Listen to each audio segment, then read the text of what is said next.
సరే వాక్యాలకు వెళ్దాం. 2 దినవృత్తాంతాల గ్రంథం 25వ అధ్యాయం, బుక్ ఆఫ్ 2 Chronicles చాప్టర్ 25. అయితే ఇక్కడ నుంచి చెప్పేటప్పుడు చాలా జాగ్రత్తగానండి. వరుసగా ఇక్కడి నుంచి మనం 5 మంది రాజుల గురించి ధ్యానం చెబుతాం.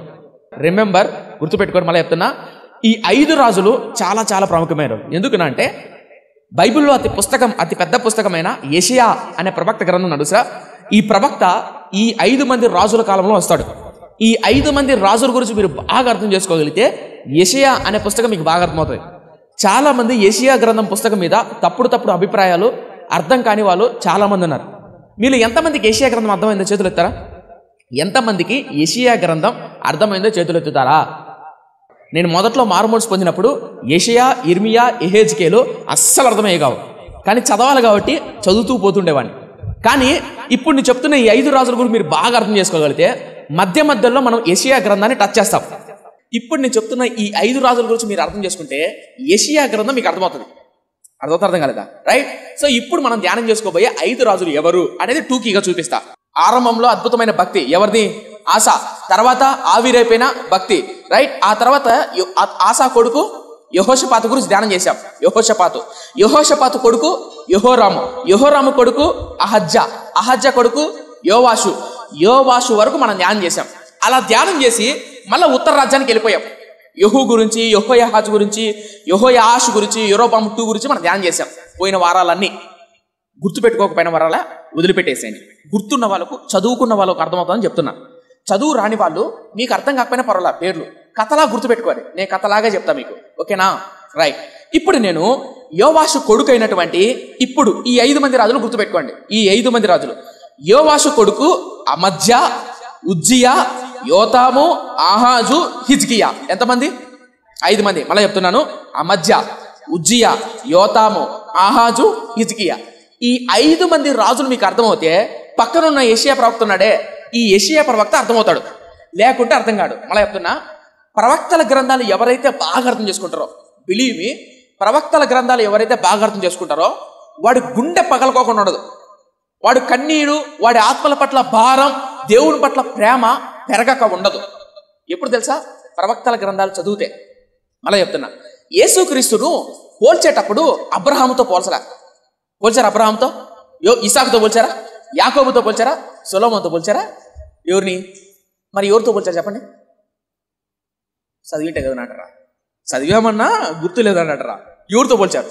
ప్రభువైన యేసుక్రీస్తును ప్రజలు నా గురించి ఏమనుకుంటున్నారు అని పోల్చేటప్పుడు నా గురించి ఏమనుకుంటారని అడిగారు. అప్పుడు ఏమన్నారు శిష్యులు? అన్నా పేతురుని అడిగాడు. ఏమన్నారు? మత్తయి సువార్త 16వ అధ్యాయం. ఏడ దొరికినారబ్బా మీరు నాకు? 16వ అధ్యాయం మత్తయి సువార్త టపా చెప్తారనుకున్నా. చూడండి, మత్తయి సువార్త 16వ అధ్యాయము. ఎందుకు ఇదంతా వివరిస్తున్నానంటే ప్రవక్తలు ఎంత గొప్ప వాళ్ళు అని చెప్తున్నా. మత్తయి సువార్త 16వ అధ్యాయము 13వ వచనం. యేసు ఫిలిప్పీదైన కైసరియా ప్రాంతములకు వచ్చి అడుగుతున్నాడు, మనుష్య కుమారుడు ఎవడని జనులు చెప్పుకొనుచున్నారని తన శిష్యులను అడగగా. రైతల పగదండి. ఫిలిప్పీదైన కైసరియా ప్రాంతానికి వచ్చాడు. ఎవరు? యేసయ్య శిష్యులు. అప్పుడు యేసు శిష్యుల వైపు తిరిగి, మనుష్య కుమారుడైన నన్ను ప్రజలు ఏమనుకుంటున్నారు శిష్యులారా అని అడిగాడు. ఎవరిని అడిగారు? శిష్యులు ఏమన్నారు తెలుసా? 14వ వచనం. వారు కొందరు బాప్తిసమిచ్చు యోహాననియు, కొందరు ఏలియా అనియు, కొందరు ఇర్మియా అనియు, లేక ప్రవక్తలలో ఒకడనియు చెప్పుకొనుచుండిరి. కనిపించిందా? ఎవరెవరు అంట? ప్రవక్తలలో కొందరు. ఎందుకు? రాజులలో ఒకడు అనుకోవచ్చు కదా. అయ్యా, దావీదు రాజులు అంటాడువి, సొలొమోను రాజులు అంటాడువి, యెరోబాము రాజులు అంటాడువి అని యేసయ్యను రాజులతో పోల్చొచ్చు కదా. ప్రవక్తలతో ఎందుకు పోల్చాడు? అర్థమైందా? అర్థం కాలేదా? ఈ సత్యం అర్థమవుతే నిజం చెప్తున్నా, అద్భుతంగా ఉంటుంది మీ హృదయాలు. ఈ సత్యం అర్థమవుతే మీ హృదయాలు అద్భుతంగా ఉంటాయి ప్రార్థనా జీవితంలో. ఎందుకనంటారా? లోగోస్ బ్రెగల్ అని ఒక దైవజనుడు, విలియం బూత్ స్థాపించినటువంటి సాల్వేషన్ ఆర్మీ అనే సంస్థలో అద్భుతమైన దైవజనుడు. ఆ దైవజనుడు ఒక మాట అంటాడు. ఏమంటాడంటే, యేసయ్యను ప్రవక్తలతో పోల్చారు. ప్రవక్తల్లా ఉన్నాడు ఈయన అని అన్నారు. ఎందుకు తెలుసా? ప్రవక్తలు, పాత నిబంధనలో ఉన్నటువంటి ప్రవక్తలు, వాళ్ళ కన్నీరు, వాళ్ళ వేదన, వాళ్ళ బోధ, వాళ్ళ భక్తి అంత పౌరుషంగా ఉండేది. రాజులను సైతం ఎదురుగా వెళ్ళి ధైర్యంగా ఎదుర్కొనగలిగేవారు. ఎవరు? ప్రవక్తలు. ఈ ప్రవక్త గ్రంథాలు చాలా మందికి అర్థం కాల. మీరు కావాలంటే అబ్జర్వ్ చేయండి. ఎక్కువ సంఘాల్లో ప్రవక్తల పుస్తకాలు అసలు టచ్ చేయరు. మత్తయి సువార్త, మార్కు సువార్త, లూకా సువార్త, యోహాను సువార్త. ఈ 4 సువార్తలు లేదా ఈ ఆది కాండంలో అబ్రాహాము చరిత్ర, ఇస్సాకు చరిత్ర, యోసేపు చరిత్ర, వీటి చుట్టే తిరుగుతుంటాయి ఏంటి ప్రసంగాలు. అర్థం చేశారా? ప్రవక్తల గ్రంథాలు టచ్ చేయరు అసలు. బాధ వేదన ప్రవక్తలతో పోల్చాడు ఎవరిని? యేసయ్యను. ఎందుకు అలా పోల్చారంటే వాళ్ళ భక్తి, వాళ్ళ ప్రార్థన అలా ఉండేది. ఆ ప్రవక్తలు అలా సేవ చేశారు. సేమ్ యేసయ్య అలాగే ఉన్నాడు. ఎలా? ప్రవక్తలాగా. ఇప్పుడు ఇదంతా ఏం చెప్పానంటే నీకు కూడా ప్రవక్తల గురించి తెలిసిందనుకో, నువ్వు కూడా ప్రవక్తలా తయారవుతావు. నీ గుండె కూడా అలా పగులుతుంది. నీ గుండె కూడా అలాంటి కన్నీరు, లాంటి ప్రార్థన, లాంటి పౌరుషం వస్తుంది. అర్థమైందా? అర్థం కాలేదు. మీరు ఒక హీరోను చూస్తున్నారు అనుకో, మీరేమవుతారు? మన దిన రాత్రి అంతా కూర్చోండి, నా చదువుకుంటూ ఉండే వరండాలో పిల్లలు ఆడుకుంటూ ఉండాలి, వినపస్తేమో బయటికి ఆడుకుంటున్నారు. ఈ మధ్య కాలంలో రీల్స్లో మోయా మోయా అనేది ఏదో ఒక మ్యూజిక్ వస్తుందండి, తెలుసా? మోయా ఏసని మోయో మోయో మోయో మోయో అనే మ్యూజిక్ వస్తుంది రీల్స్లలో. ఆ రీల్స్లో పిల్లలు మ్యూజిక్ విని విని విని ఆడుకుంటున్నా పోతున్నా అదే. ఇంకోటి ఏంది, అదే యాపిల్ ఏదో ఉంటుంది రీల్, డ్యాన్స్ చేస్తారు చూడు చిన్నపిల్లలు. ఎస్, బటర్ఫ్లై చూసారా? ఆ రీల్స్లో పిల్లలు అవి చూసి చూసి చూసి రోడ్లో బట్టి ఇంట్లో యాడ చూసినా అవే పడుతున్నారు. నేను ఎందుకు చెప్పానంటే మన పిల్లలు ఏవైతే చూస్తారో వాళ్ళు అవే పడతారు. మనం కూడా ఏదైతే వింటామో అదే అవుతాం. ప్రవక్తల గురించి ఎక్కువ ధ్యానం చేసావనుకో, నువ్వు ఒక ప్రవక్తలా తయారవుతావు. మళ్ళీ గుర్తుపెట్టుకో, నువ్వు ఎక్కువ సినిమాలు చూసేవాడు అయితే, నీకు హీరో అభిమానం ఉంటే నువ్వు ఒక హీరో అభిమానిలా తయారవుతావు. అదే నువ్వు ప్రవక్తల గురించి ధ్యానం చేసావనుకో, నువ్వు ఒక ప్రవక్తలా. ఈ 5 రాజుల గురించి మీకు అర్థమవుతే యెషయా ప్రవక్త బాగా అర్థమవుతాడు. కాబట్టి ప్రజలారా, ఈ రాజుల గురించి బాగా అర్థం చేసుకోండి, యెషయా ప్రవక్త బాగా అర్థమవుతాడు అని చెప్పడానికి ఇంత ఇంట్రడక్షన్ చెప్పా. అర్థమైందా? అర్థం కాలేదా? మళ్ళీ చెప్పాలా? అర్థమైంది. సాగబికద్దు, త్వరగా చెప్పంటారా? రైట్, విషయానికి వెళ్దాం. ఇప్పుడు 2వ దినవృత్తాంతాల గ్రంథం 25వ అధ్యాయం తీసి పెట్టుకున్నారా? ఇప్పుడు మీరు పేర్లు అర్థం కాకపోయినా పర్వాలేదు, ఇప్పుడు నేను కథలా చెప్తా, కథలా వినడానికి ప్రయత్నం చేయండి. రైట్? ఆ రాజు పేరు అమజ్యా. రైట్? అమజ్యా కనిపిస్తున్నాడా? అమజ్యా, ఉజ్జియా, యోతాము, ఆహాజు, హిజ్కియా. ఎంతమంది? ఈ 5 మంది రాజులు వరుసగా మనం ధ్యానం చేయబోతాం. అయితే ఉజ్జియా పేరు అజర్యా అని కూడా అంటారు. ఉజ్జియాకున్న మరొక పేరు అజర్యా. టెన్షన్ పడాకండి. ఈ ఆదివారం అమజ్యా అనే రాజు గురించి మనం ధ్యానం అవుతున్నాం. ఎవరు ఈ అమజ్యా, ఏం చేశాడని. అమజ్యా వాళ్ళ నాన్న పేరు యోవాషు. మీకు అర్థం చెప్తా, పేర్లు గుర్తుపెట్టుకోకపోయినా పర్వాలేదు. ఇప్పుడు నన్ను చూడండి, కథలా చెప్తా. ఎట్లా? కథలా చెప్తా. మా నాన్న పేరు యోవాషు అనుకోండి కాసేపు. ఏం పేరు? నా పేరు అమజ్యా. యోవాషు యెహోయాదా అనే ప్రధాన యాజకుడి దగ్గర పెంచబడేవాడు. మా నాన్నగారు ఒక పాస్టర్ గారి దగ్గర పెంచబడేవారు. మీ కథలా అర్థం చెప్తా. మా నాన్నగారిని చిన్నప్పుడే తల్లిదండ్రి చనిపోయారు. ఎవరికి? మా నాన్నగారికి, అనగా యోవాషుకు మా నాన్నగారికి తల్లిదండ్రి చిన్నప్పుడే చనిపోయారు. అప్పుడు చిన్నప్పటి నుంచి పాస్టర్ గారి దగ్గర పెంచబడుతుండేవాడు. ఎవరు?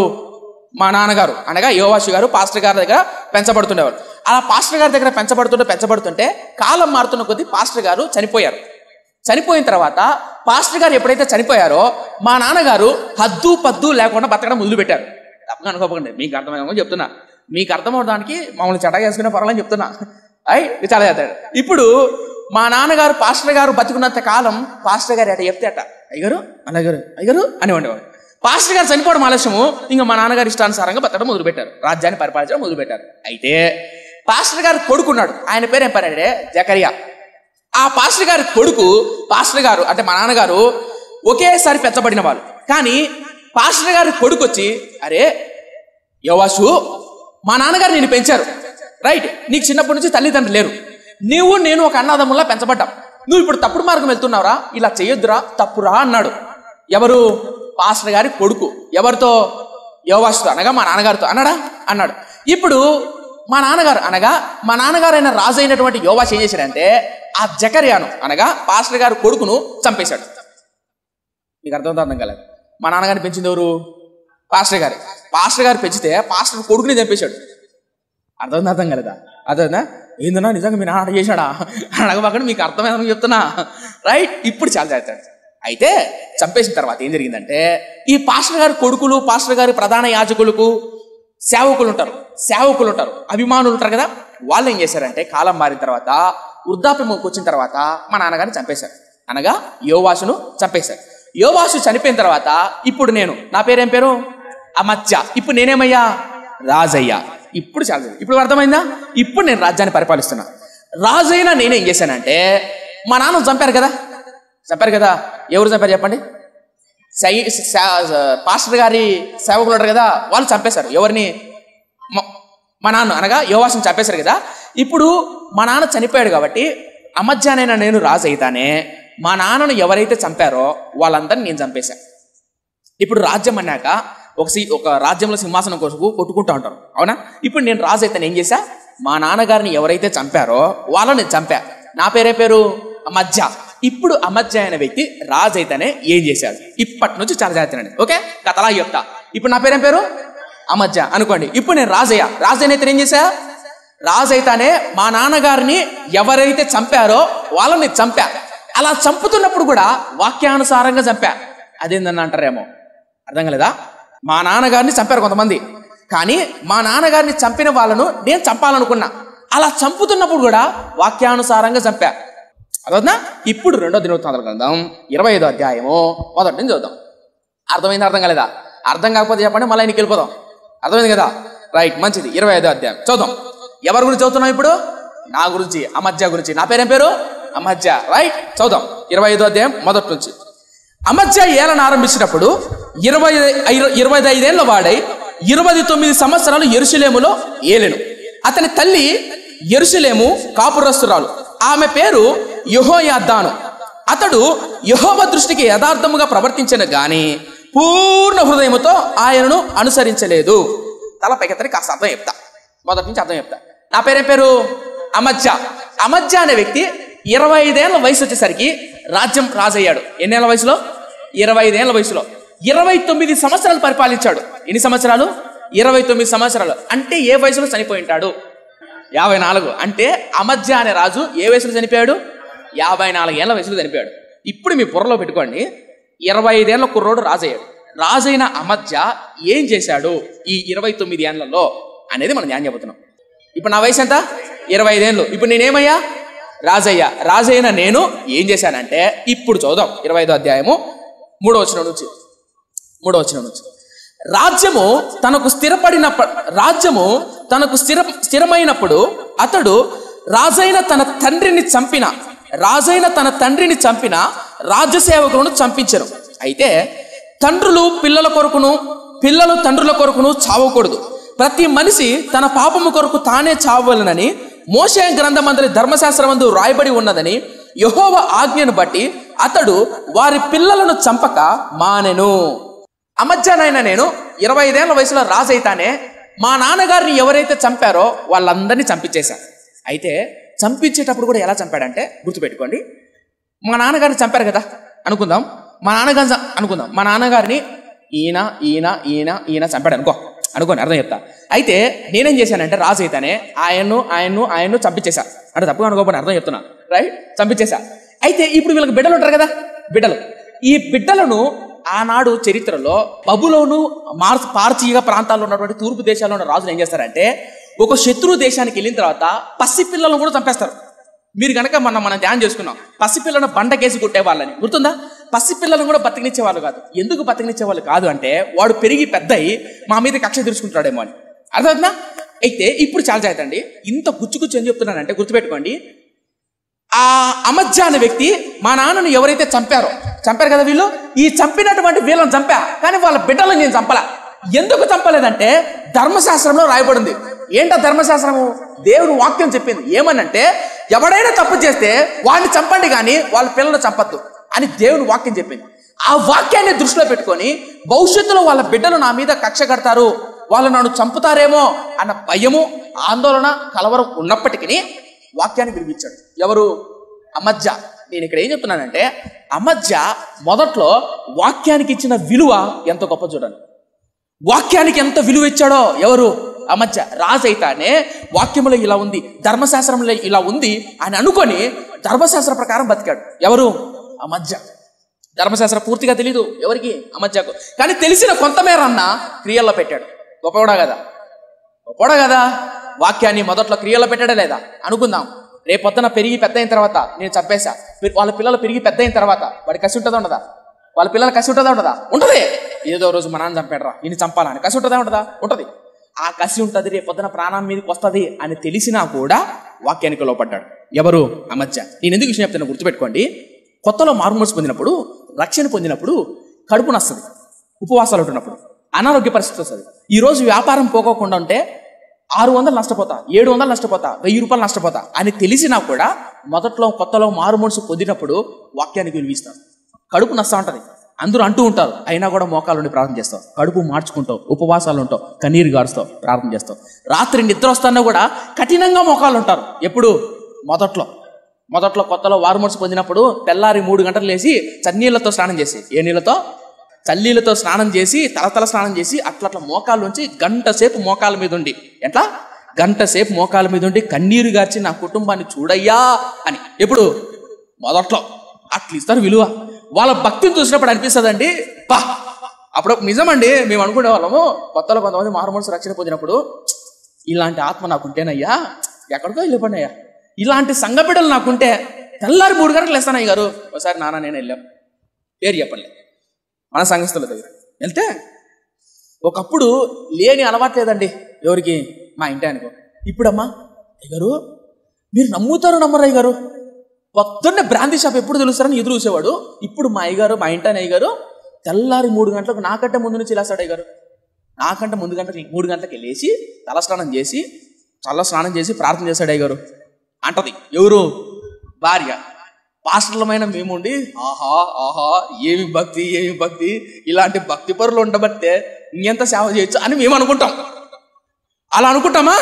అనుకొని నాయనా ఇంకా బాగుండాలి, ఇంకా ప్రభువునందు రోషం కలిగి ఉండు, ఇంకా ధైర్యంగా ఉండు అని మేము వెను తట్టి, భుజాలు తట్టి. మన మధ్యలో యవనస్తులు కొంతమంది ఉంటారు, మొదట్లో వాళ్ళు చూసినామనుకో, కాలం మారిన తర్వాత అక్కడెక్కడో ఉంటారు. తెల్లారి 3 గంటలు లేచి ప్రార్థన చేసేవాళ్ళు 10 గంటలకు లేచారు. ప్రతి ఆదివారం మిస్ అవున వాళ్ళు, ఆదివారం మిస్ అవున వాళ్ళు ఈరోజు నెలకు ఒకసారి వస్తారు. కాలం మారుతున్నది. నేను ఎందుకు మాడిపోయానంటే, అమజ్జా అనే వ్యక్తి రాజు అయితేనే ప్రాణం మీదకి వచ్చిన, రేపొద్దున ప్రాణం మీదకి వస్తుందని తెలిసి కూడా దేనికి విలువించాడు చెప్పండి? వాక్యానికి విలువించాడు. కొత్తలో మారుమనసు పొందినప్పుడు భర్త ఏమన్నా, భార్య ఏమన్నా, సమాజం ఏమన్నా కూడా మోకాళ్ళని ప్రార్థన చేస్తారు, మందిరానికి వస్తారు, తప్పకుండా బాగుంటారు. ఎప్పుడు? కొత్తలో. తప్పులేదు, మంచిదే. మళ్ళీ ఎత్తున గుర్తుపెట్టుకో, అమజ్జ అలా దేవుని వాక్యానికి విలువిచ్చింటే, మళ్ళీ ఎత్తున గుర్తుపెట్టుకో మిత్రమా, అమజ్జ అనగా నేను, అనగా అమజ్జానైనా నేను దేవుని వాక్యానికి విలువిస్తే దేవుడు చూస్తాడు చూడ. ఇప్పుడు నువ్వు దేవుని వాక్యానికి విలువిచ్చావు అనుకో, సమాజంలో ఎంతమంది అన్నా దేవుడు నేను చూస్తాడు. అలాగే అమజ్జ దేవుని వాక్యానికి విలువిచ్చింటే ప్రవక్తను పంపించాడు.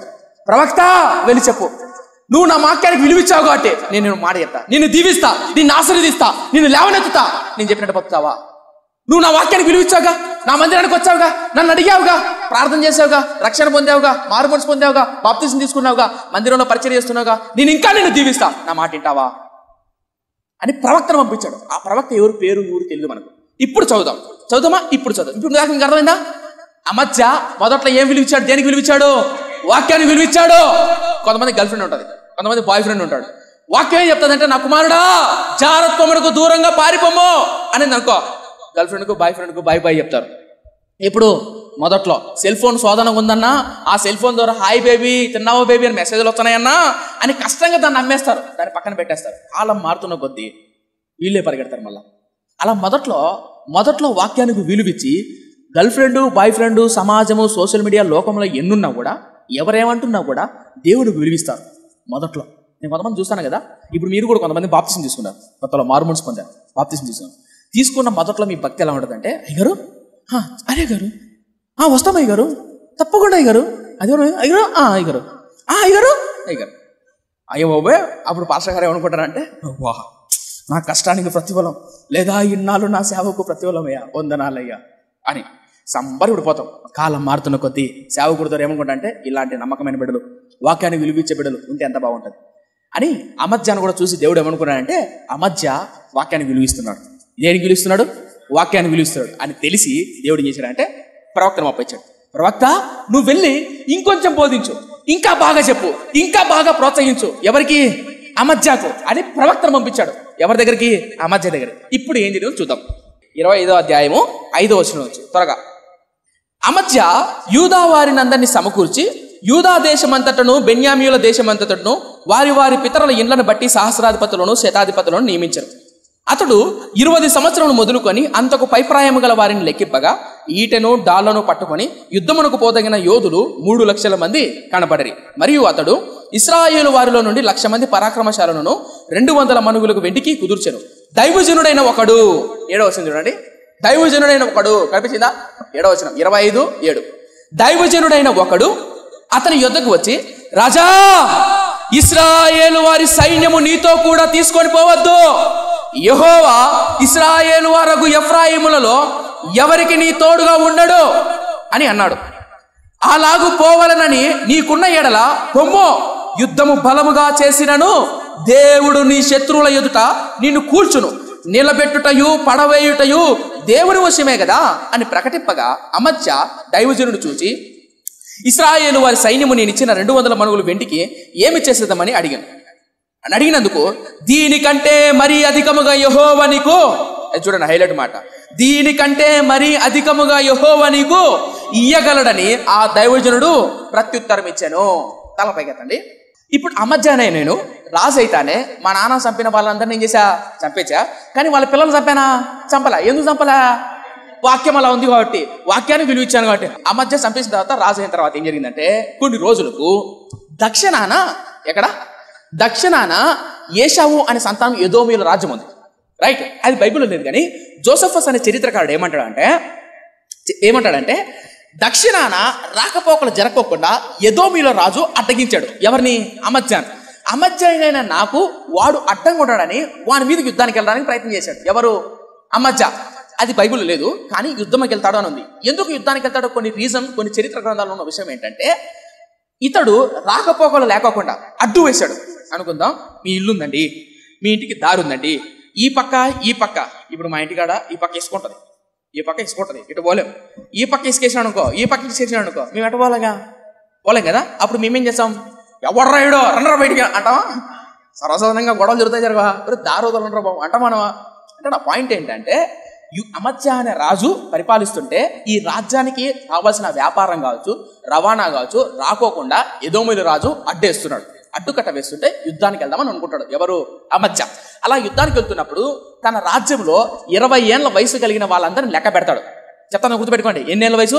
20 ఏళ్ళ వయసు కలిగిన పెద్ద వాళ్ళందరినీ ముసలిని పిలుచుకెళ్తారు యుద్ధానికి. పిల్లలు ఉన్నారు, వాళ్ళు పిలుచుకెళ్తారా?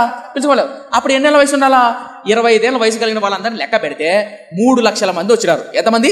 3 లక్షల మంది. ఈ 3 లక్షల మంది ఆ రాజ్యం మీదకి యుద్ధానికి వెళ్ళాలంటే సైనికులు సరిపోరు. అప్పుడు ఏం చేశాడంటే, ఈ యూదా రాజు అయిన అమజ్యా ఏం చేశాడంటే, ఉత్తర రాజ్యం ఇశ్రాయేలు ఉందే, యెజబేలు, ఆహాబు, గుర్తున్నాడా? ఆ యెజబేలు, యెహూ కొడుకు యెహోయాషు అని ఒకటాడు. ఆ యెహోయాషు రాజు దగ్గరికి వెళ్ళి, రాజా, నేను వాడి దగ్గర యుద్ధానికి వెళ్తున్నా, నా దగ్గర 3 లక్షల మంది ఉన్నారు, నువ్వు 1 లక్ష మందిని ఇచ్చావనుకో సైనికులు, ఎంతమంది అవుతారు? 4 లక్షల మంది. ఈ 4 లక్షల మంది తీసుకోపోయి వాడి మీదకి యుద్ధానికి వెళ్తా అని బేరం మాట్లాడుకుంటాడు. ఎవరు? అమజ్యా. ఎవరితో? ఉత్తర రాజ్యంలో ఉన్నటువంటి రాజు. ఆ రాజు ఎట్టాటోడంటే భయంకరమైన పాపము, వ్యభిచారము, విగ్రహారాధన కూడుకున్నటువంటి రాజ్యం. ఏది? ఉత్తర రాజ్యం. ఇప్పుడు 1,00,000 మందిని సైనికులు ఇచ్చాడు. ఎవరు? ఉత్తర రాజ్యం. ఇప్పుడు మన ఆంధ్రప్రదేశ్ ఉందండి, ఆంధ్రప్రదేశ్కి ఒక రాజు ఉన్నాడు, తెలంగాణకు ఒక రాజు ఉన్నాడు. అదే చెప్తున్నా. ఆంధ్రప్రదేశ్ రాజు దక్షిణాన తమిళనాడుతో యుద్ధం చేయాలనుకుంటున్నాడు. అబ్బా, అదైందా? ఇప్పుడు తమిళనాడుతో యుద్ధం చేయాలనుకుంటే ఆంధ్రప్రదేశ్ పరిపాలిస్తున్న రాజు ఏం చేశాడంటే, ఆయన దగ్గర 3 లక్షల మంది సైనికులు ఉన్నారు. ఇప్పుడు ఆంధ్రప్రదేశ్ రాజు తెలంగాణ రాజు దగ్గరికి వెళ్ళి, రాజా 200 మనుగుల వెండి నీకు ఇస్తా, 200 మనుగుల వెండి నీకు ఇస్తా, నీ రాజ్యంలో ఉన్న 1,00,000 మంది సైనికులు నాకు పంపించు అని ఆంధ్రప్రదేశ్ రాజు తెలంగాణ రాజుని అడిగాడు. ఇప్పుడు ఆంధ్రప్రదేశ్ రాజు తెలంగాణ రాజు అడుగుతానే తెలంగాణ రాజు ఇచ్చాడు. అర్థమైందా? ఎంతమందిని ఇచ్చాడు? 1,00,000 మందిని ఇచ్చాడు. ఇప్పుడు మొత్తం ఆంధ్రప్రదేశ్ రాజు దగ్గర ఎంతమంది సైనికులు ఉన్నారు? 4 లక్షల మంది ఉన్నారు. తెలంగాణ రాజు 1,00,000 మంది సైనికులు ఊరికినే పంపించాడా? ఎంత డబ్బు ఇచ్చాడు? 200 వెండి మణుగులు ఇచ్చాడు. 200 వెండి మణుగులు. అయినా ఇప్పుడు ఈ రాజు ఆంధ్రప్రదేశ్ రాజు ఏం చేశాడంటే, తమిళనాడు ప్రాంతానికి 4 లక్షల మంది సైన్యం తీసుకొని యుద్ధానికి పోతున్నాడా? అలా పోతూ ఉంటే దైవజనుడు ఒకడు వచ్చాడు, అనగా ప్రవక్త ఒక ఆయన వచ్చాడు. అప్పుడు ప్రవక్త వచ్చి ఏం చెప్తున్నాడంటే, రాజా, ఆ ప్రవక్త పేరేంటో మనకు తెలియదు, కానీ రాజు చెప్తున్నాడు, రాజా, ఆంధ్రప్రదేశ్ రాజా లేదా యూదా రాజా, నువ్వేమో ఉత్తర రాజ్యం ఉన్నటువంటి వాళ్ళను మనుషులు తెచ్చుకున్నావు. రైట్? ఆ మనుషులు ఎలాంటి వాళ్ళంటే పరమ నీచులు, పాపిస్తారు. ఈ వీడియో ఎవరైనా చూస్తుంటే దయచేసి తప్పుగా అనుకోకండి, అర్థమైన కోసం చెప్తున్నా. అంటే మా తెలంగాణలో అంటావా అని మళ్ళీ అనుకోకండి, అర్థమైన చెప్తున్నా. సో ఇప్పుడు విషయం ఏంటంటే, ఈ రాజు అమజ్యా రాజు ఉత్తర రాజ్యంలో తెచ్చుకున్నాడు కదా, తెచ్చుకో. వాళ్ళు ఎలాంటి వాళ్ళు అంటే పాపిస్తారు. మళ్ళీ చెప్తున్నా, ఈ చరిత్ర అర్థమవుతూనే ఏషియా గ్రంథం అర్థమవుతుంది. ఇది అర్థం కాలేదనుకో అర్థం కాదు. అందుకనే ఎంత గుచ్చి చెప్తున్నా. రైట్. ఇప్పుడు ఆంధ్రప్రదేశ్ రాజు తెలంగాణ రాజుగా సైనికులు తెచ్చారు కదా. ఇప్పుడు పోతున్నాడు రాజు. ఎవరు? ఆంధ్రప్రదేశ్ రాజు. ఎక్కడికి? తమిళనాడుకు. అనగా అమధ్య అనే రాజు ఎదోమీయుల దగ్గరికి యుద్ధానికి వెళ్తున్నాడు. పోతూ ఉంటే ప్రవక్త వచ్చాడు. ప్రవక్త వచ్చి, దైవజనుడా రాజా, గుర్తుపెట్టుకో, నువ్వు ఉత్తర రాజ్యంలో ఉన్న ప్రజలు తెచ్చుకున్నావు కదా, ఆ ప్రజలు తెచ్చుకోవద్దు. ఎంతమంది తెచ్చుకున్నావు? 1,00,000 మంది తెచ్చుకున్నావు. ఆ 1,00,000 మంది నువ్వు తెచ్చుకున్నావు కాబట్టి నువ్వు యుద్ధానికి వెళ్ళినా ఎంతమందితో? 4,00,000 మంది యుద్ధానికి వెళ్ళినా నువ్వు ఓడిపోతావు రాజా, నా మాటను. ఎందుకంటే ఉత్తర రాజ్యంలో ఉన్నటువంటి ప్రజలు, వాళ్ళ క్రియలు, వాళ్ళ వ్యభిచారము, వాళ్ళ పాపము మీకు అంటుతుంది. వాళ్ళతో కనుక నువ్వు వెళ్తే దేవుని తోడు నువ్వు కోల్పోతావు, దేవుని హస్తాన్ని నువ్వు పోగొట్టుకుంటావు. నా మాటను రాజా అని అన్నాడు. ఎవరు? దైవజనుడు. ఎందుకన్నాడు? అర్థమైందా? అర్థం కాలేదా? అర్థమైందా? నేను చెప్తా చూడండి. ఎందుకంటే నాకు ఎంత దేవుని ప్రేమ ఎంత గొప్పది అనిపిస్తుందండి. ఎందుకంటారా? చెప్తా చూడండి. దేవుని ప్రేమ, దేవుని గొప్పతనం ఎంత గొప్పదంటే, ఎంత అద్భుతం అంటే, మొదట్లో వాక్యానికి విలువిచ్చాడని ఎక్కడ పడిపోతాడో, ఎక్కడ జారిపోతాడో, ఎక్కడ ఓడిపోతాడో, ఎక్కడ కోల్పోతాడని ప్రవక్తను పంపించి సరైన మార్గంలో పెడుతున్నాడు. ఎవరిని? అమధ్యాన్ని. అద్భుతం అండి దేవుని ప్రేమ. మీరు నమ్ముతారు నా గుండెల మీద నేను చేసుకొని చెప్తా. కొంచెం విలువిస్తే చాలండి తండ్రికి. కొంచెం నువ్వు దేవుని వాక్యాన్ని ప్రేమిస్తే చాలండి, దేవుడిని పడుకుంటాడు. ఇంకో మాట చెప్పనా? తప్పిపోయిన కుమారుడు ఇంట్లోకి వచ్చాడు ఇంట్లోకి. వాడు అంత దూరం ఉండగానే తండ్రి మిద్ది మీద చూసి పరిగెత్తుకుంటూ వెళ్ళాడు. మెడ మీద పడి ముద్దు పెట్టుకుని ఉంటుంది. వాడు ఇంకా ఇంట్లోకి వాడు అక్కడ ఉన్నాడు. అంత దూరం ఉన్న తండ్రి చూచి అని ఉంటుంది బైబిల్లో. నాకెంత గొప్ప దేవుడు అంటే, నువ్వు వాక్యం పూర్తిగా అర్థం కాకపోయినా, ఆది కాండం నుంచి ప్రకటన వరకు నీకు మర్మాలు తెలియకపోయినా, తెలిసిన కొంచెంలోనే కొంచెం విధేయత చూపు. తెలిసిన కొంచెం వాక్యం, నాకు చదువు రాదయ్యా, విద్య రాదయ్యా, నాకు వాక్యం తెలియదు నిజమే. తెలిసిన కొంచెంలో విధేయత చూపు. నమ్ము నా మాట. నీ ప్రవక్తలను, సేవకులను, నీ చుట్టుపక్కల పరిస్థితులను మార్చి నేను సరైన మార్గంలో పెడతాడు. అమధ్య దగ్గరికి ప్రవక్తను ఎందుకు పంపించాడంటే, అరే నా వాక్యాన్ని విలువిచ్చారా, నన్ను ప్రేమించారా. నీ మళ్ళీ చెప్తున్నా, నీ మాటకు విలువిచ్చినాను అనుకున్న. ఉదాహరణకు నీ పక్కింటి ఎక్కువ, విలువింటి ఎక్కువ, నీ మాటకు విలువిచ్చి నీ మాట ప్రకారం బతుకుతాను అనుకో, నువ్వు ప్రేమించవతని. ఒకసారి మా నాన్న ఒక మాట అనేవాడు. మా అమ్మను పెళ్లి చేసుకున్న తర్వాత పెళ్ళైన తర్వాత ఊరి నుంచి వస్తూ వాళ్ళ సొంత ఊరిని వదిలిపెట్టి మొత్తం తమ్ముకున్న ఆస్తిని అంతా అమ్ముకొని కడప పట్టణానికి వస్తున్నప్పుడు ఒక బండ మీద కూర్చొని ఏడ్చేవాళ్ళంట. మనకు ఉన్నదంతా అయిపోయింది, వెళ్ళిపోతుంది. వాళ్ళ బంధువులు, అనగా మా అమ్మమ్మ వాళ్ళ సైడ్ బంధువులు వచ్చి పిలిచారంట. వద్దులే, ఈ పెళ్లి క్యాన్సిల్ చేసుకో, నీకు ఇంకొక వ్యక్తి నుంచి పెళ్లి చేస్తాను. ఏదో ఒక సమస్య జరిగితే మా అమ్మ మా నాన్నతో మాట ఏమన్నంట. మా నాన్న చెప్పారు ఏమనంటే, అయ్యా నా మెల్లో తాలిపొడి పట్టి మొదలుకొని ఇక మీద నుంచి నా భర్తవు నువ్వే. నువ్వు పెట్టినా తిట్టినా లేదా నువ్వు ఎక్కడ బతుకుతున్నా నా బతుకు అక్కడే. నువ్వే నా సర్వం, నువ్వే నా సమస్తం అని అన్నదంట. ఎవరు? ఇది విన్న భర్త ఏమంటాడు చెప్పండి? ఎంత నమ్మకమైన భార్య దొరికింది నాకు. ఇప్పుడు ఆ మాట అన్నటువంటి భార్య మీద ఎట్లయినా సరే నా భార్యను బాగా అనిపిస్తుంది అనిపిదా? ఎందుకు? భార్య విలువిచ్చింది వాడు, భర్తకు విలువిచ్చింది వాడు. ఇప్పుడు దేవాది దేవుని మాట నువ్వు వింటూ ఉంటే, దేవాది దేవుని మాట విని మారుమనసు పొంది బాప్తిసం తీసుకొని రక్షణ తీసుకొని ఆయన వాక్యానుసారంగా బ్రతుకుతుంటే నేను వదిలిపెడతాడు దేవుడు? వదిలిపెట్టాడు. అమధ్యాన్ని కూడా దేవుడు వదిలిపెట్టలా. ఎందుకు తెలుసా? నా వాక్యాన్ని విలువిచ్చాడు. నేను మళ్ళా చక్క పెడతాను, ఇంకా బాగా చేద్దాం అని. ఎక్కడ పాడైపోతాడో, ఎక్కడ పతనం అయిపోతాడని ప్రవక్తను పంపించాడండి. ఈ మాట చదువుతున్న నాకు చాలా అద్భుతం అనిపించింది. ఎందుకు తెలుసా? నా మొదట్లో నా ప్రభువుని అంగీకరించిన తర్వాత అనుభవం లేకపోయినా, జ్ఞానం లేకపోయినా, వాక్యం తెలియకపోయినా, ఎన్నోసార్లు నా కాలు పడిపోతుందేమో, నా జీవితం పాడైపోతుందేమో అనుకున్న రోజుల్లో ఎన్నిసార్లు నన్ను కాపాడాడో నా జీవితంలో చెప్తాను. ఎన్నిసార్లు నా దేవుడు నన్ను చక్కబెట్టాడో. కారణం తెలుసా? మొదట్లో నేను ఆయనకి ఇచ్చిన కొంచెం విలువ. నిజమండి. ఎంత గొప్ప దేవుడో తెలుసా? అమధ్యాకు దేవుడు ఏం చేశాడు అనుకున్నాడు? సరి చేయాలనుకున్నాడు. ఎవరిని పంపించాడు? ప్రవక్తను పంపించాడు. ప్రవక్త వచ్చాడు. రాజా, ఉత్తర రాజ్యంలో ఉన్న, అనగా తెలంగాణలో లేదా ఇశ్రాయేల్ ప్రజలు ఉన్నటువంటి 1,00,000 మంది నువ్వు తెచ్చుకున్నావు. ఎంతకు? 200 వెండి మణుగులు తెచ్చుకున్నావు. ఆ 1,00,000 మంది నీతో కలిశారు. ఇప్పుడు ఎంతమంది అయ్యారు? 4,00,000 మంది. నువ్వేం చేస్తున్నావు? యుద్ధానికి వెళ్తున్నావు. వెళ్ళొద్దు రాజా. ఆ 1,00,000 మందిని వాళ్ళ ఇంటికి పంపించేసాయి. ఆ 1,00,000 మంది నీతో ఉంటే నువ్వు పాడైపోతావు. ఎందుకు తెలుసా? వాళ్ళు నీచులు రాజా, వాళ్ళు తప్పుడు మాత్రం రాజా, వద్దు రాజా అన్నాడు. ఎవరు? ప్రవక్త అన్నాడా? అప్పుడు రాజు అన్నాడు ఏమన్నాడంటే, సరే పాస్టర్ గారు, సరే ప్రవక్త గారు, మీరు అన్నట్లుగా నేను వెనక్కి పంపిస్తే డబ్బిచ్చాను వాళ్ళకు. ఎంత? 200 వెండి మణుగులు ఇచ్చా. అప్పుడు వెండి ఏమవుతుంది? ఇప్పుడు రాజుకి ఇచ్చా, ఆ పక్క ఉత్తర రాజాన్ని రాజుకి ఇచ్చా, నా సైనికులు పంపించండి, వెండి ఇచ్చా, సైనికులు పంపించాడు. ఇప్పుడు నాకు వద్దు, మళ్ళీ నీ సైనికులు తీసుకో అన్నాం అనుకో, డబ్బు ఇస్తాడానికి. ఇప్పుడు మీరు వాషింగ్ మిషన్ అండి, పట్టుచీర అయితే బాగా అర్థమవుతుంది, 10,000 పట్టుచీర ఉందండి, కొన్నారండి, ఇంటికి తెచ్చుకున్నారండి, తెచ్చుకున్న తర్వాత నాకు నచ్చలేదు, నా 10,000 నాకు ఇచ్చే, పట్టుచీర తీసుకుంటే తీసాడు తీసారా? ఆ బయట దాటితే అయిపోయాయి. ఇంకా ఊహించుకోండి. ఇప్పుడు ఆ పక్క రాజు 200 మణుగులు ఇస్తే ఎనికిపోయి నాకు వద్దంటే ఇస్తాడా? ఇప్పుడు ఏమవుతుంది చెప్పండి? రాజుకు 200 మణుగుల వెండి నష్టం వస్తుంది రాదా? నష్టం వస్తుంది. అప్పుడు ప్రవక్త ఏమంటే అంటే, రాజా రాజా ఆఫ్టర్ ఆల్ 200 మణుగులు ఎంత చెప్పు, దేవుడు నీకు అధికముగా ఇవ్వగలడు. ఎప్పుడు నువ్వు దేవుడి మాటకు ఇంకా కొంచెం విధేయ చూపు, దానికంటే ఎక్కువ ఇస్తాడు అని అంటాడు. ఈ మాట నాకు చాలా బాగా నచ్చుతుంది, చదువుదాం మళ్ళీ ఒకసారి. ఇప్పుడు చెప్పిన చరిత్ర అర్థమైంది కదా, ఇప్పుడు చదవండి బాగా చూద్దాం. 7వ వచనం చదువుదాం. 7వ వచనం. దైవజనుడు ఒకడు అతని యొద్దకు వచ్చి, రాజా ఇశ్రాయేలు సైన్యము నీతో కూడా తీసుకొని పోవద్దు, ఉందా? తీసుకొని పోవద్దు, యెహోవా ఇశ్రాయేలు వారు ఎఫ్రాయిములలో ఎవరికి నీ తోడుగా ఉండడు. తర్వాత 8వ వచనం.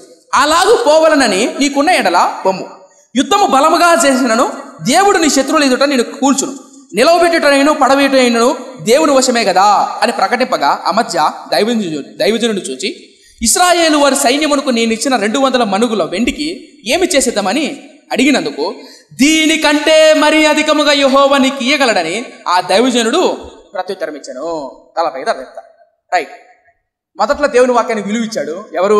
అమధ్య. కాబట్టి పిల్లలను చంపలేదు. తర్వాత యుద్ధానికి వెళ్తుంటే ఒక ప్రవక్త వచ్చాడు. ప్రవక్త వచ్చి, రాజా అతడు వద్దు రాజు, ఇశ్రాయేలు ప్రజలు వద్దు రాజా, నువ్వు కావాలంటే యుద్ధానికి వెళ్ళు, దేవుడు నీకు తోడుంటాడు అన్నాడా? అన్నప్పుడు, అయ్యా నేను 200 మణుగులు ఇచ్చి తెచ్చుకున్నా, ఇప్పుడు నేను ఎనికి పంపించేసిన 200 మణుగులు ఏమవుతుంది? నష్టం అయిపోతుంది కదా. అంటే అప్పుడు ప్రవక్త ఏమన్నాడు, రాజా ఈ 200 మణుగుల కంటే అత్యధికంగా దేవుడు నీకు ఇస్తాడు రాజా. ఎప్పుడు? దేవుని మాట నువ్వు వింటే బహుగా దీవిస్తాడు రాజా, నా మాట ఏంటి రాజా అని అన్నాడు. ఎవరు? ప్రవక్త, దైవజనుడు అన్నాడు. అనిన తర్వాత ఆ దైవజనుడు ప్రవక్త చెప్పిన మాట విని ఎవరు? అమధ్య ఆ 1,00,000 మందిని పంపించేశాడు. ఇప్పుడు ఎంతమంది ఉన్నారా? 3,00,000 మంది. రైట్. దైవజనుడు ప్రారంభం చేశాడు, చెప్పాడు, బోధించాడు, పంపించాడు యుద్ధానికి. 3,00,000 మంది, ఆ పక్క మిగిలిన సైన్యం. ఆ సైన్యాన్ని మొత్తం జయించేశాడు. జయించేసి 20,000 మందిని ఊచకోత కోసి చంపేశాడు. ఎవరు? అమధ్య చంపేశాడు. చంపేసిన తర్వాత అక్కడున్న ఆస్తి, బంగారు, వెండి ఉంటుంది కదా, ఆ కాలంలో రాజుల చరిత్రలో ఈ రాజు వెళ్ళి ఆ రాజును దోచుకున్నాడు అనుకో, చంపేశాడు అనుకో, వాళ్ళ ఆస్తి అంతా ఇప్పుడు వీళ్ళు అవుతుంది. అర్థం కలదా? ఇప్పుడు వాళ్ళ ఆస్తి 200 మణుగుల కంటే బంగారు, వెండి మొత్తం వచ్చింది. ఎలా వచ్చింది చెప్పండి? దేవుడు మాట విని ప్రవక్త వెళ్ళి లేదా ఆ రాజు వెళ్ళి యుద్ధం చేశాడు, జయించేశాడు. జయించిన తర్వాత వస్తూ ఇక్కడ చాలా జాగ్రత్త, ఇక్కడ ఆగండి. మొదట్లో వాక్యాన్ని విలువిచ్చాడు, ఇచ్చాడా? ప్రవక్త పంపించిన తర్వాత ప్రవక్త మాట విన్నాడు. వెళ్ళిన తర్వాత అక్కడికి వెళ్ళిన తర్వాత యుద్ధం చేశాడా?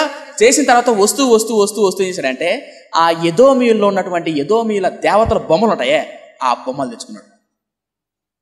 ఇక అర్థవుతుందా? ఇప్పుడు దాకా కాపాడింది ఎవరు? ఇప్పుడు దాకా సరిపెట్టింది ఎవరు? వాక్యాన్ని విలువిచ్చి సరైన తోడు నడిపించింది ఎవరు? దేవుడు. వదిలిపెట్టి యుద్ధానికి వెళ్ళి చేశాడు, అక్కడికి వెళ్ళి బొమ్మలు తెచ్చుకున్నాడు. అర్థందా? తెచ్చుకున్నాడు. ఇప్పుడు చాలా జాగ్రత్త. నేను ఎందుకు ఇక్కడ ఆగానంటే చాలా జాగ్రత్త అండి. క్రైస్తవుల్లో ఇలాంటి వాళ్ళు చాలా మంది చూశాను. వాళ్ళు మొదట్లో వాక్యానికి ఇచ్చే విలువ అండి అంత గొప్పది. సేవకుడు ఏదైనా మాట చెప్తే అయ్యగారు అన్నాడు.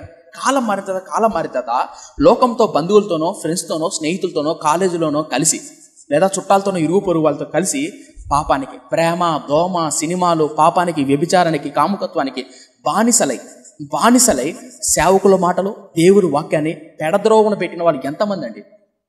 అలా అమధ్య ఏం చేశాడు తెలుసా? మొదట్లో వాక్యాన్ని విలువిచ్చాడు, తర్వాత దైవజనుల మాటకు విలువిచ్చాడు. అన్నవాళ్ళు చెప్తున్నా, మీలో కొత్తగా ఎవరైనా మారు మనసు పొంది రక్షణ పొందిన వారికి చెప్తున్నా, మరలా వాక్యాన్ని విలువిచ్చాడు, సేవకులు మాట విన్నారు. ఈ రోజు చాలా మంది అంటారు, అన్న ఒకప్పుడు ఎలా ఉండేవాడు తెలుసా, అన్న ఎంత భక్తిపరుడు తెలుసా, అంత భక్తిపరుడు అన్న, ఈ రోజు ఎందుకు పడిపోయాడు తెలియదు అన్న. మళ్ళీ ఎప్పుడు గుర్తుపెట్టుకో మిత్రమా, నువ్వు ఎంత భక్తిపరుడు అయినా కావచ్చు, ఒకప్పుడు నువ్వు ఎంత వాక్యానికి ఒకప్పుడు విలువ ఉండొచ్చు, కానీ జీవితకాలం వరకు నువ్వు ఆ వాక్యానికి విలువకపోతే పడిపోతావు.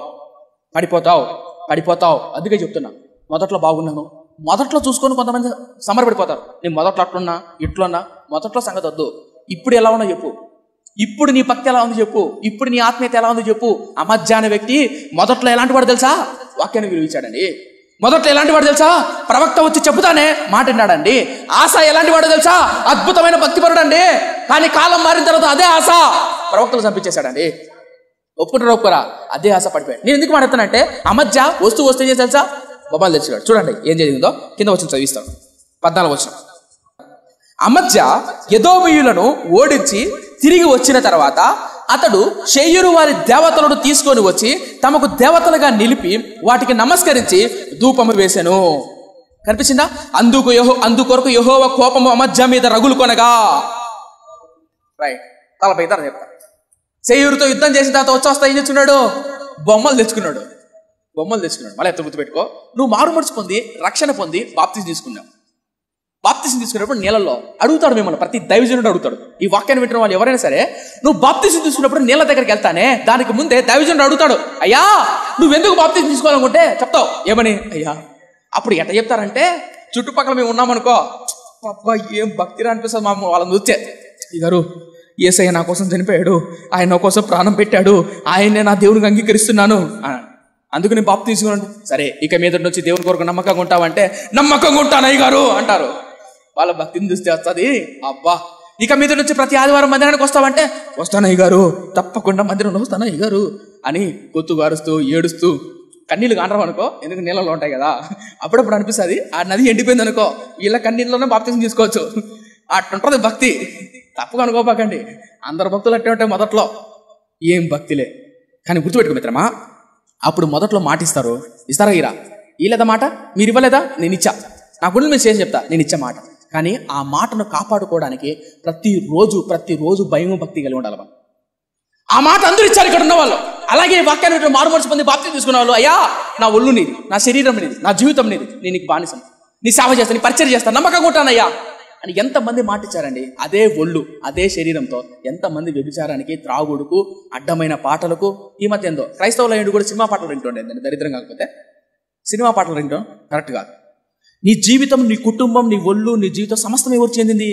దేవుడు చెందింది. దేవుని చిత్తానుసారంగా, దేవుని వాక్యానుసారంగా బతక, దాని అర్థం గుర్తుపెట్టుకుని చెప్తున్నా. అలా బాప్తిని తీసుకొని మాట ఇచ్చారు. మాట ఇచ్చిన తర్వాత ఎంతమంది పోగొట్టు. అమజ్యా అనే వ్యక్తి మొదట్లో దేనికి విలువించాడు? వాక్యానికి విలువించాడు. మొదట్లో సేవకుని మాటకు విలువించాడా లేదా? ఇచ్చాడు. కాలం మారితే చేశాడు, షేయూరు ప్రాంతానికి వెళ్ళి బొమ్మలు తెచ్చుకున్నాడు. అది చూస్తానే యెహోవాకు కోపము రగులు కొనెను. ఉందా లేదా? కానీ ఇందులో కూడా దేవుని ప్రేమ ఉంది. ఎందుకు తెలుసా? నాకు అనిపించింది వాక్యం నేను చేస్తున్నప్పుడు, కోపం వస్తానే కొట్టి సంపచ్చుగా. నా పాయింట్ మీకు అర్థమవుతుందా? సర్వసాధారణంగా ఇప్పుడు కాదు, నా చిన్నప్పుడు ఏదైనా మా తమ్ముడు తప్పు చేశారనుకో, తప్పు చేసి ఇంటికి వచ్చానుకో కొట్టేవాడిని. ఎందుకు కొట్టావన్నా మళ్ళా అని కొట్టేవాడిని. కొట్టిన తర్వాత తప్పు తర్వాత చెప్పేవాడిని. కానీ దేవుడు అట్ట కాదు. నువ్వు తప్పు చేసావనుకో, నేను తప్పు చేశాను అనుకో, వచ్చి డైరెక్ట్ కొట్టడు ఆయన. రోగం చేతనో, శిక్ష చేతనో, అప్పుల చేతనో, ఆర్థిక బదులు కొట్టడు. ఫస్ట్ ఏం చేశాడు తెలుసా? నీ మీద కోపం వస్తానే, నా మీద కోపం వస్తానే ఫస్ట్ ఏం చేశాడు తెలుసా? సేవకులు పంపిస్తాడు, పరిస్థితులు పంపిస్తాడు, మనస్సాక్షి ద్వారా మాట్లాడతాడు తప్పు చేశావు అని, సేవకుల ద్వారా మాట్లాడతాడు తప్పు చేశావు అని. ఎంత అద్భుతమైన ప్రేమ కదా. నాకు అనిపిస్తుంది వీడు తప్పు చేస్తానే ఆనే కొట్టచ్చుగా. నీకు అర్థమవుతుంది నా పాయింట్? అర్థం కాలేదా? అర్థమవుతుందా? తప్పు చేస్తానే కొట్టాడు అనుకో, ఛాన్స్ ఉంటుంది ఇంకా. కానీ దేవుడు ఎంత ప్రేమ కలిగినాడంటే ఛాన్స్ ఇద్దాం. మార్చుకుంటాడేమో అవకాశం ఇద్దాం, మార్చుకుంటాడేమో నా వైపు తిరుగుతాడేమో అవకాశం ఇద్దాం. అట్లా అవకాశం ఇచ్చినాడండి. బైబిల్లో చరిత్రలో చూడండి, ఏ రాజైనా, ఏ ప్రవక్త అయినా, ఏ వ్యక్తి అయినా సరే ప్రతి ఒక్కరికి అవకాశం ఇచ్చాడు. యెరోబాముకి ఇవ్వలేదు అవకాశం, ఆసాకి ఇవ్వలేదు అవకాశం, సొలొమోనుకి ఇవ్వలేదు అవకాశం, సొలొమోనుకు 2 సార్లు ప్రత్యక్షమై ఇచ్చాడు లేదా? దావీదు హృదయానుసారుడు అవకాశం ఇచ్చాడా లేదా? బెత్షెబా పాపం చేసిన తర్వాత నాతాను ప్రవక్తను పంపించాడా లేదా? పంపించాడు. సౌలు తప్పు చేసినప్పుడు సమూయేలు ప్రవక్తను పంపించాడా లేదా? మీ బైబిల్లో ఎవరినైనా చూసుకోండి, అవకాశం ఇచ్చాడు. దావీదు ఆదాము తప్పు చేసినప్పుడు ఆదామా ఎక్కడున్నావు అన్నాడా లేదా? కయ్యూనా ఏడీని తమ్ముడు అన్నాడా లేదా? ఎందుకు అనాలి? చంపేసిగా అవకాశం ఇచ్చాడండి దేవుడు. మళ్ళీ చెప్తాను, గుర్తుపెట్టుకో యవనస్తులారా, ఈ వాక్యాన్ని వింటున్న వాళ్ళు ఎవరైనా సరే, ఈ కాలంలో ఈ వాక్యాన్ని నువ్వు వింటున్నావంటే నీకు ఇంకొక అవకాశం ఇస్తాడు దేవుడు.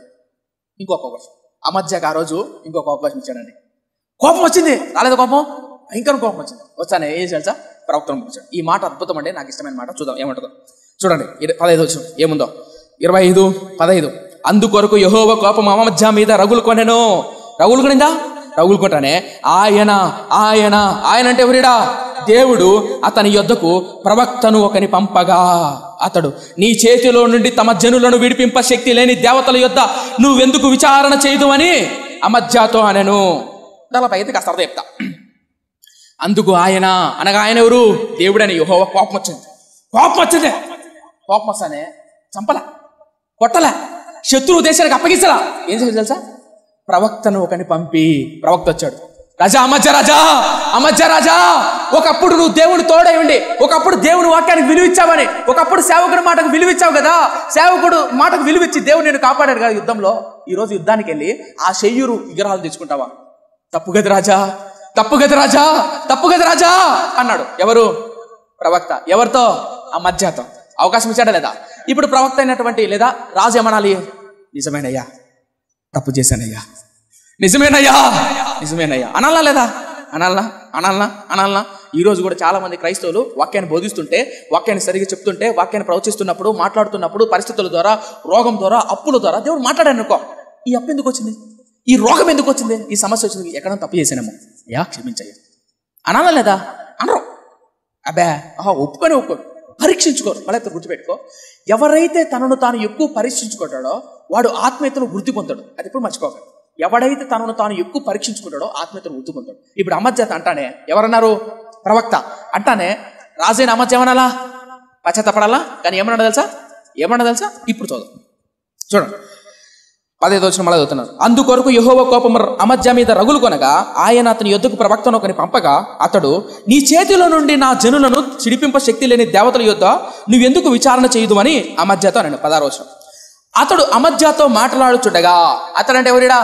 ప్రవక్త అమధ్య రాజుతో మాట్లాడుచుండగా రాజు అతను చూసి రాజు అంటున్నాడు, చూడండి ఏమంటున్నాడు? నీవు రాజు యొక్క ఆలోచన కర్తలో ఒకడు వైతివా, ఊరుకోనుమా అంటే అర్థమైంది, ఊరుకోనుము, నేను నిన్ను చంపనేలా అని చెప్పగా ఆ ప్రవక్త, నీవు ఇలాగు చేసి నా ఆలోచన అంగీకరించకపోవుట చూచి దేవుడు నిన్ను నశింపచేయను ఉద్దేశించి ఉన్నాడని నాకు తెలియనని చెప్పి ఊరుకొనెను. 45 చెప్తా. అక్కడ ఏం జరిగిందో అర్థం చెప్తా. రాజు వచ్చాడు, ప్రవక్త వచ్చాడు. రాజా తప్పు రాజా, చైతు రాజా అంటే రాజు ఏమంటారు తెలుసా? రే మన భాషలో మాట్లాడతాం. అక్కడ ఏముంది? నువ్వు రాజులలో ఆలోచనకర్తలలో ఒకడివా, ఊరుకోనుము అని ఉంది కదా. దీన్ని ఎగ్జాక్ట్గా మన భాషలో తర్జుమా చేసుకుంటే ముయిరనోరు అన్నాడు. ఎవరిని? ప్రవక్తను, అనగా సేవకుని. నువ్వు నాకు చెప్తావా? నేను ఎవరిని? రాజును. నాతో ఎవడన్నా మాట్లాడాలంటే నా మంత్రులు ఆలోచనకర్తలు ఉన్నారు, నువ్వెవడిరా ముయినోరు అన్నాడు. మన భాషలో మాట్లాడాలి, మన భాష. అప్పుడు ప్రవక్త ఏమన్నా తెలుసా? సరే రాజా, మూసుకుంటున్నాను, గుర్తుపెట్టుకో, నా దేవుడు నువ్వు చేసిన దానిని చూసి నిన్ను నశింప చెయ్యను ఉద్దేశించి ఉన్నాడు అన్నాడు. ఇందులో కూడా నాకు దేవుని ప్రేమ కనొచ్చిందండి. కారణం తెలుసా? నశింప చేయ ఉద్దేశించి ఉన్నాడు అంటే ఆలోచిస్తున్నాడు నిన్ను నశింప చేయాలని. ఇంకా ఆయన ఆ థాట్లో నువ్వు ఇంకా బాగుండాలని కోరుకుంటున్నాడు, కానీ ఆలోచిస్తున్నాడు. నువ్వు ఇంకొక అవకాశం ఇస్తే, నువ్వు పశ్చాత్తాపడితే, నువ్వు మారితే, నువ్వు క్షమాపణ అడిగితే నువ్వు దీవిస్తాడు. నువ్వు తిరిగి నా వైపు వస్తే దీవిస్తాడు రాజా అని ప్రవక్త ఉద్దేశం చెప్పాడు. చెప్పిన తర్వాత మూసుకున్నాడు, వెళ్ళిపోయాడు. ఎవరు? ప్రవక్త. మళ్ళీ ఇప్పుడు గుర్తుపెట్టుకో మిత్రమా, నా దేవుని ప్రేమలో ప్రతి అంగుళం ప్రతిరోజు ఆయన ప్రేమ కనపడుతుందండి. నా జీవితంలో నేను ఎరుగుదును. ఈ పరిచర్యలో, నా వ్యక్తిగత జీవితంలో ఎన్నిసార్లు, ఎన్ని అవకాశాలు. బైబిల్ ఒక చక్కని మాట ఉంది, ఆయన కోపించుటకు నిదానించేవాడంట. ఆయన కనుక కోపంలోనే ఎక్కువ శిక్ష వచ్చాడనుకో, ఎంతమంది చచ్చిపోయాలి ఈ పాటికి? అవునా కదా? ఒప్పుకోరా? ప్రతి ఒక్కరికి అవకాశం ఇస్తున్నాడు అండి ఆయన. తప్పు చేసిన ప్రతిసారి అవకాశం ఇస్తున్నాడు. ప్రవక్తను పంపించాడు. ప్రవక్త వచ్చింది చెప్తున్నాడు, రాజా మాటను రాజా అంటే ముయిరా నోరు, నువ్వు నా ఆలోచన. ఈ మాట చదివినప్పుడు బిలీవ్ మీ చాలా సంతోషించాను. ఈ మాట చదివినప్పుడు ప్రార్థన చేశాను. ఒక దైవజనుడు ఒక పాట రాశాడు. అమధ్య రాజు ప్రవక్త వచ్చి చెప్తానే, నువ్వేమన్నా రాజులలో ఆలోచనకర్తవా అన్నాడు. ఆలోచనకర్త అంటే సరైన ఆలోచన చెప్పేవాడు. అర్థవుతుందా? రే నువ్వేమన్నా నాకు సరైన ఆలోచన చెప్పేవాడువా, నువ్వు ఆఫ్టర్ ఆల్ ఒక ప్రవక్త, ముయినోరు అని అన్నాడు. అవునా? కానీ ఆయన ఎవరు? ఆయన ప్రవక్తే కావచ్చు, పేరు ఊరు లేని ప్రవక్తే కావచ్చు, పేరు ఊరు చదువు సంధ్య లేని సేవకుడే కావచ్చు, కానీ దేవుని అభిషేకంతో నింపబడిన సేవకుడు వచ్చి చెప్తానే ముయిరానోరు అన్నాడు. కానీ అలాంటి సేవకులు, అలాంటి దైవజనులు ఆలోచనకర్తలుగా ఉంటే ఎంత బాగుంటుందని. ఎంతో మంది నా జీవితంలో ఎరుగుదండి. ఎంతో మంది విశ్వాసులకు అయ్యా ఇలా తప్పయ్యా, ఇలా వద్దయ్యా అంటే ఎంతమంది జీవితాలు నాశనం చేసుకున్నారో తెలుసా? పెళ్ళికి వస్తారు కొంతమంది, అయ్యగారు ఇట్లా పెళ్లి చేసుకోవాలనుకుంటున్నాను మీరేమంటారు అని అడుగుతారు. ఎందుకు? అయ్యగారు ఫీల్ అవుతారేమని మాట వరుసకు అడుగుతారు అంతే. అయ్యగారు చెప్పినట్టు ఇందామనే కాదు, మాట వరుసకు అట్లా అడుగుతారు. అమధ్య బుద్ధిహీనుడని సేవకుడు వచ్చి ఒక ఆలోచన చెప్తుంటే ఆలోచనకర్తగా ఉంటే, అంత గొప్ప దేవదేవుడు దేవుని ప్రతినిధి వచ్చి ఇది తప్పు ఇది ఒప్పు అని చెప్తుంటే ఎలా వినాలండి? ఎలా ఆహ్వానించాలండి? ఎలా స్వీకరించాలండి? అలాంటి ఆలోచనకర్తను కలిగి ఉండాలా వద్దా? ఉండాలి. విన్నాడా? కారణం ఏంటి తెలుసా? సిగ్గు, అవమానం, బాధ రాలేకపోయాడు. బిలీమి 11 సంవత్సరాలు తన సొంత కొడుకు ఉజ్జియా కూడా తన తండ్రిని కలవాలి. తన తండ్రి అయినటువంటి అమధ్య కూడా ఉజ్జియా దగ్గర రాలేదు. మరి ఎక్కడికి వెళ్ళాడు తెలుసా? లాకీషు అనే పట్టణం. లాకీషు ఈ పేరు గుర్తుపెట్టుకోండి, భవిష్యత్తులో దీని గురించి మనం ధ్యానం చేయబోతాం. లాకీషు అనే పట్టణం ప్రవక్తల గ్రంథాల్లో ఈ పట్టణం గురించి రాబడ్డది. లాకీషు అనే పట్టణంలో తలదాచుకుంటాడు. ఎవరు? అమధ్య. ఎందుకు చెప్పండి? 11 సంవత్సరాల బిడ్డకు రాజ్యానికి దూరంగా ఉన్నాడు 11 సంవత్సరాలు. ఆ లాకీషు పట్టణంలో ఉంటే యెరూషలేములో కొంతమంది వెళ్ళి లాకీష్కి వెళ్ళి మరి చంపేశారు. లాకీషు పట్టణానికి వెళ్ళి మరీ అమధ్యాన్ని చంపేశారు. ఇదంతా ఎందుకు జరిగింది? నా మాట మీకు ఏమైనా అర్థం కాలేదా? అర్థమైందన్నా? కొంతమందికి అర్థం కానట్టుంది, నేను అర్థం చెప్తా. మీకు అర్థమైన వాళ్ళు ఓమని అర్థం కానీ చెప్తా. ఆంధ్రప్రదేశ్లో ఉన్న రాజు తెలంగాణ ప్రాంతంలో రాజుతో గొడవ పెట్టుకున్నాడు. వాడు వద్దురా బావు అన్నాడు. మనోడు వెళ్ళి గొడవ పెట్టుకున్న తర్వాత మొత్తం దోచుకొని పోయాడు. ఎవరిని? ఆంధ్రప్రదేశ్ రాజును, రాజ్యంలో ఉన్న బంగారం దోచుకొని పోయాడు. దోచుకొని పోయిన తర్వాత అక్కడ జైల్లో పెట్టాడు. ఎక్కడ? తెలంగాణలో. ఎవరు? తెలంగాణ రాజు. ఎవరిని? ఆంధ్రప్రదేశ్ రాజు. అట్లా పెట్టుకున్న తర్వాత తెలంగాణలో రాజు చనిపోయాడు. తెలంగాణ రాజు కొడుకు యరొబాము 2 రాజు అవుతాడు. ఆ 2 రాజు అయితేనే ఈ ఆంధ్రప్రదేశ్ రాజును విడుదల చేస్తాడు. పోరా నీ రాజ్యాన్ని పో అని. అప్పుడు ఆంధ్రప్రదేశ్ రాజు యొక్క కొడుకు అయినటువంటి అమధ్య కొడుకు ఉజ్జియా రాజు ఉంటాడు. రైట్? ఇప్పుడు తెలంగాణలో విడుదల పొందినటువంటి అమధ్య ఎక్కడ రావాలి? ఆంధ్రప్రదేశ్ రావాలి. ఇప్పుడు మీరు సబ్ జైలు వేశారండి అనుకుందా? మీరు జైలు వేశారు, రాజమండ్రి జనరల్ చేశారు, మీకు విడుదల వచ్చింది. రాజమండ్రి సెంట్రల్ జైలు నుంచి విడుదల వచ్చింది. మీకు భార్య, పిల్లలు, కుటుంబం ఉంది. ఎక్కడ రావాలా? ఇంటికి రావాలి. కానీ ఇప్పుడు మనోడు అమధ్య అడిగి రావాలా? ఆంధ్రప్రదేశ్ రావాలి. కానీ రాలే ఆంధ్రప్రదేశ్. ఎందుకు? అవమానం, సిగ్గు. ఎందుకు? పడుకోనున్న గాడిదను మరి లేపి దండించుకొని రాజ్యంలో ఉన్న శత్రువుల చేతికి అందరికి అప్పగిస్తే సిగ్గు, భయం. ఇంకోటి తెలుసా? మొదట్లో తండ్రిని చంపి బిడ్డలు చంపలేదు చూసారా? ఆ బిడ్డలు తిరిగి వచ్చి లాకీషు పట్టణానికి వచ్చి మొత్తం చంపేశారు. అమధ్యాన్ని చంపేశారు. నేను ఎందుకు విషయం చెప్తానంటే వాక్యాన్ని ఎవరైతే లోతుగా అర్థం చేసుకుంటారో, ఈ వాక్యం చదువుతూ నాకు అనిపించిందండి, మనుషులను ఏ దేశం వాడైనా, ఏ ప్రాంతం వాడైనా, ఏ అధికారి అయినా, ఎవడైనా సరే వాళ్ళ హృదయాలను మలచి నడిపించగలిగిన వాడండి దేవుడు. రాజులు సైతం, మనుషులను సైతం, ప్రవక్తలు సైతం తిప్పగలుగుతాడు ఆయన. నీ జీవితాన్ని మారుస్తాడు ఆయన. అలా దేవుడి మీద ఆధారపడితే ఎంత అద్భుతమైన జీవితమో. కానీ అమధ్య శేయూరు ఏదో మీలైనటువంటి దేవతల మీద ఆధారపడ్డాడు. ప్రవక్త ఆలోచనకర్తలను త్రోసిపుచ్చాడు. ఏం జరిగింది తెలుసా? బిడ్డకు, కుటుంబానికి, సొంత రాజ్యానికి 11 సంవత్సరాలు అనాథగా బతికాడు. ఎన్ని సంవత్సరాలు? 11 సంవత్సరాలు అనాథగా బతికాడు. బతికిన తర్వాత కుక్క సాగు తెచ్చాడు. ఇప్పుడు చెప్పండి, దేనికి? ఆలోచనకర్తలైన దైవజనుల మాట, దేవుని వాక్యాన్ని త్రోసిపుచ్చినందుకు. ఇప్పుడు అర్థమైందా? అందుకనే దైవజనులు ఊరికే అనలేదు, ఆలోచనకర్తగా ఆయన మనకు ఉండడం అద్భుతం. మన అతను గుర్తుపెట్టుకోండి మిత్రమా. నువ్వు మొదట్లో వాక్యం వినొచ్చు, దేవుని వాక్యాన్ని విలువ వినొచ్చు, సేవకుల మాటకు విలువ వినొచ్చు. కాలం మారిన తర్వాత పడిపోయావేమో పాపానికి, త్రాగుడుకు, వ్యభిచారానికి, రహస్యమైన పాపానికి బానిసై ఉంటే ఇప్పుడు ప్రభు ద్వారా హెచ్చరిస్తున్నాడు. ప్రవక్త ద్వారా కోపం రగులుకునింది, ప్రవక్తను పంపించాడు, హెచ్చరించాలి. ఏం చేయాలి? పశ్చాత్తాపడాలి. కానీ వినలేదు. నువ్వెవడరా నా చెప్పడానికి మూయినవరు అన్నాడు. కాలం మారిన జరిగింది, అనాథలా చచ్చాడు. 11 సంవత్సరాలు భార్య, బిడ్డలు లేరండి. ఎందుకు మాట తెలుసా?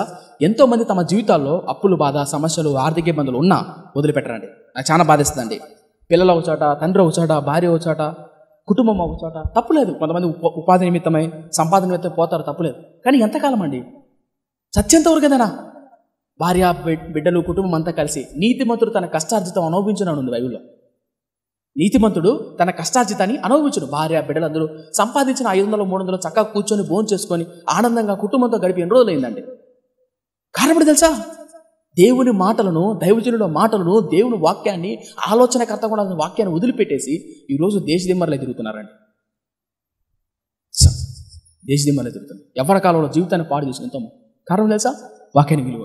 ఆనాడు అమధ్య 11 ఏళ్ళు అనాథగా బతికాడు. అలా చచ్చిపోయేటప్పుడు కుక్క సాగు తెచ్చాడు. కారణం తెలుసా? ఆలోచనకర్తను పోగొట్టకూడదు. ప్రార్థన చేసుకుందాం. మనం కూడా అడుగుతాం, ప్రభువా మన సంఘానికి దయచేసి మోకరిద్దాం, మన పరిచర్యకు, నా కుటుంబానికి, నాకు ఆలోచనకర్తగా ఉండి నన్ను నడిపించు ప్రభువా. దయచేసి మోకరిద్దాం, ప్రార్థన చేసుకుందాం. అందరూ మోకరిద్దాం. ప్రభుని హృదయపూర్వకంగా అడుగుదాం. అయ్యా అమధ్యాకు ఆలోచనకర్తగా ప్రవక్తను పంపిస్తే అమధ్య త్రోసివేశాడయ్యా. నా ఆలోచనకర్తగా నువ్వు ఉండయ్యా. నా జీవితకాలం అంతా ఒక తల్లిగా, ఒక తండ్రిగా, ఒక పరిచారకుడిగా, ఒక సేవకునిగా, ఒక దాసునిగా నేను పనిచేస్తున్నప్పుడు నేను ఒకవేళ తప్పు చేస్తే పొరపాటున ఎదోమీయుల విగ్రహాలలాగా ఏ అమ్మాయికో ఏ అబ్బాయికో లోకానికో నీ బానిస అయితే నీ సేవకుల ద్వారా, నీ ప్రవక్తల ద్వారా ఒక ఆలోచనకర్తగా ఉండి నన్ను నడిపించయ్యా అడుగుదామా? అలాగే మన పేద పరిచర్యకు ఈ కడప పట్టణంలో మారుమూల ప్రాంతంలో ఏ విద్యా పాండిత్యము, ఏ అధికారులు మనకు అండాదండా లేకపోయినా మా ఆలోచనకర్తగా నువ్వు ఉండి మమ్మల్ని నడిపించయ్యా అడుగుదామా? ప్రార్థన చేద్దాం. ఆనాడు అమధ్య ఆలోచనకర్తగా ఉన్నటువంటి ప్రవక్తను నోరు మూపించాడండి. సంగమా, మన మనస్సాక్షి ద్వారా దేవుడు మాట్లాడుతున్నప్పుడు, వాక్యం ద్వారా నోరు మాట్లాడుతున్నప్పుడు మూపియద్దండి, నోరు మూపించద్దండి. వాక్యాన్ని విలువీయండి. క్షమించయ్యా, తప్పు చేశాను, నిజమేనయ్యా. నీ కోపంలో కూడా ప్రేమ ఉంది నాయన, నీ క్షమాపణలో ప్రేమ ఉందయ్యా, అణువణువున నీ ప్రేమ కనపడుతుందయ్యా నాకు. సంగమా, మీకు కనపడుతుందా? ఆ మధ్య దేవుని వాక్యాన్ని విలువించాడని ప్రవక్తను పంపించాడు, పడిపోతాడేమో అని. తప్పు చేస్తే మరలా శిక్షించకుండా, వెంటనే కోపం వచ్చినా శిక్షించుకోకుండా మరలా పంపించాడు ప్రవక్తను. ఎంత గొప్ప ప్రేమ కదా! కనీసం అనాథగా 11 సంవత్సరాలు ఒక్కసారైనా ప్రార్థన చేయాల్సిందే ఆ మధ్య. కానీ ఎక్కడే కానీ మళ్ళా తిరిగి ప్రభు వైపు తిరిగినట్టు లేదండి.